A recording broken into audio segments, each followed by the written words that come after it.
আসসালামু আলাইকুম বন্ধুরা, সবাই কেমন আছো? আশা করি অনেক ভালো আছো। আজকে ভিডিওটা মিনি ব্লগ নাই, আজকে ভিডিওটা হচ্ছে এক্সপেরিমেন্টের ভিডিও। তো আজকে কি এক্সপেরিমেন্ট করে তোমাদের করে দেখাই সেটা তোমরা দেখতে থাকো। এক্সপেরিমেন্ট করার সঙ্গে সঙ্গে একটা গল্প শেয়ার করবো তোমাদের সঙ্গে। আর এরম ভিডিও যদি তোমরা চাও, ভালো লাগে যদি তোমাদের, তাহলে কমেন্টে জানিও। তো তাহলে গল্পটা শুরু করা যাক। ছোট বোনের বিয়েতে বাবা আয়োজন করেছে 400 লোকের। আমি গেলে তো 401 জন হয়ে যাবে। অতিরিক্ত একজনের দায়িত্ব বাবা নিতে পারবে না, তাই যাব না। একটা কোর্স করতে ছোট বোনের বিয়েতে বাবা আয়োজন করেছে 400 লোকের। আমি গেলে তো 401 জন হয়ে যাবে। অতিরিক্ত একজনের দায়িত্ব বাবা নিতে পারবে না, তাই যাব না। একটা কোর্স করতে যখন দেশের বাইরে ছিলাম, তখন রবিন নামে এক বাংলাদেশি ভাইয়ের সঙ্গে রুম শেয়ার করে থাকতাম। একদিন রুমে এসে দেখি উনি লাগেজ গুছাচ্ছেন। আমি হেসে বললাম, দেশে যাবেন নাকি ভাই?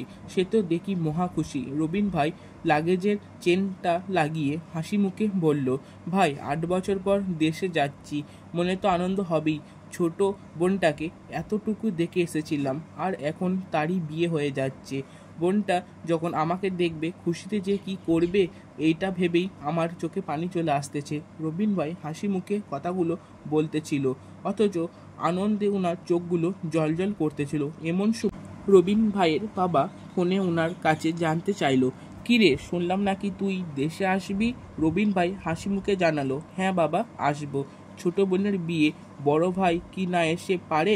অপর প্রান্ত থেকে ওনার বাবা বললেন, তোর শুধু শুধু এত টাকা খরচ করে আসতে হবে না, বিয়ে ঘরোয়াভাবেই হবে। তাছাড়া নতুন জমি কিনেছি, টাকা পয়সা একটা বিষয় আছে না, তাই আসার দরকার নেই। বাবার সাথে কথা বলার শেষে রবিন ভাই যখন ছোট বোনকে জিজ্ঞাসা করলো, কিরে তুইও কি চাস আমি তোর বিয়েতে না আসি?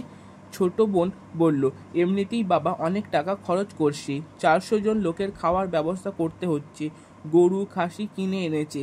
এই অবস্থায় তোমার এত টাকা খরচ করে দেশে আসতে হবে না। রবিন ভাই ফোনটা রেখে যখন লাগেজ থেকে কাপড়গুলো নাবাচ্ছিল, তখন ওনাকে জিজ্ঞাসা করলাম, ভাই আপনি দেশে যাবেন না? চোখে পানি মুছতে মুছতে রবিন ভাই বললেন, বাবা বিয়েতে আয়োজন করেছে 400 লোকের, আমি গেলে তো 401 জন হয়ে যাবে। একজনের দায়িত্ব বাবা নিতে পারবে না, তাই যাব না। সেদিন নিজ চোখে একজন প্রবাসীর কষ্ট দেখেছিলাম একজন প্রবাসীর সাথে তারই কাছের মানুষগুলো কেমন নির্মম আচরণ করে। প্রতিদিন কাজ শেষ করে রবিন তার রুমে এসে ছোট ভাইকে ফোন দিত আর বলতো বাড়ির আশপাশটা একটু ভিডিও করে পাঠাতে, কিন্তু ছোট ভাই বিরক্ত হয়ে ফোন রেখে দিত। অথচ সেই ছোট ভাইকে কয়েকদিন আগেই বাইক কেনার জন্য টাকা দিয়েছে। আমি যখন নতুন আইফোন কিনলাম, তখন উনি আইফোনটা হাতে নিয়ে বললেন, এটাই তাহলে আইফোন যার জন্য মানুষ এত পাগল? আমি বললাম, আপনিও তো একটা ফোন কিনতে পারেন। কি একটা ফোন ব্যবহার করেন, অর্ধেক ভাঙা। উনি হেসে বললেন, কিনবো একটা আইফোন, তবে ছোট বোনের জামাইয়ের জন্য। আমি ওনার দিকে তাকিয়ে মনে মনে ভাবতে লাগলাম, সব প্রবাসীরা কি এরকমই হয়, যারা নিজের জন্য কিছুই ভাবেন না? প্রতিদিন রাতে রবিন ভাই খুব কাঁদতেন। একদিন ওনাকে বললাম, ভাই এবার অন্তত একটা ডাক্তার দেখান, আপনার শরীরের অবস্থা খুব একটা ভালো না। উনি কাঁদতে কাঁদতেই বলতেন, এখানে ডাক্তার দেখাতে যত টাকা খরচ হবে, সেই টাকা দিয়ে বাবা একটা জমি কিনতে পারবেন।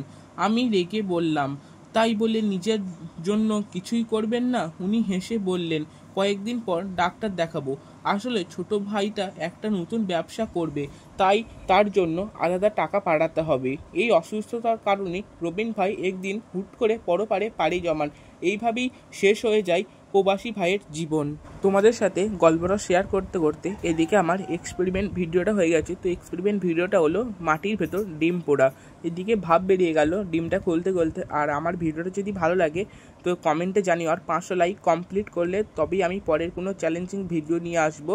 আর ডিমটা ভালোই খেতে হয়েছিল। তো তোমাদের সঙ্গে দেখা হচ্ছে অন্য কোনো ভিডিওতে বা ব্লগে। Tata, bye bye.